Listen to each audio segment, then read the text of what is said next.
Israel ও Iran পুরোপুরি সর্বাত্মক যুদ্ধবিরতিতে সম্মত হয়েছে বলে ঘোষণা করেছেন যুক্তরাষ্ট্রের প্রেসিডেন্ট ডোনাল্ড ট্রাম্প। আগামী ২৪ ঘণ্টার মধ্যে এটি কার্যকর হবে বলেও জানান ট্রাম্প। সোমবার রাতে নিজের মালিকানাধীন সামাজিক যোগাযোগ মাধ্যম ট্রুথ সোশ্যালে ট্রাম্প বলেন, এই যুদ্ধবিরতি এক পর্যায়ে চলমান সংঘাতকে অবসানের পথে নিয়ে যাবে।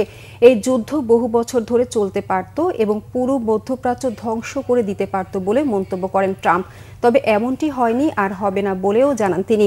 ট্রাম্পের এই ঘোষণার পর ইরানের পররাষ্ট্রমন্ত্রী আব্বাস আরাকচি জানিয়েছেন, এখন পর্যন্ত যুদ্ধবিরতি বা সামরিক অভিযান বন্ধের বিষয়ে কোনো চুক্তি হয়নি।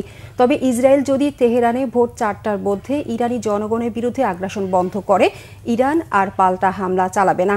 হোয়াইট হাউসের একজন উচ্চপদস্থ কর্মকর্তার বরাতে CNN জানিয়েছে, ইরান থেকে হামলা চালানো বন্ধের শর্তে এই যুদ্ধবিরতি চুক্তিতে সম্মত হয়েছে ইসরায়েল। ইসরায়েলের এই শর্তে ইরান সম্মত হয়েছে বলেও জানান এই কর্মকর্তা। এর আগে ইরানের পরমাণু স্থাপনায় হামলার জবাবে কাতারের মার্কিন ঘাঁটি লক্ষ্য করে হামলা চালায় ইরান।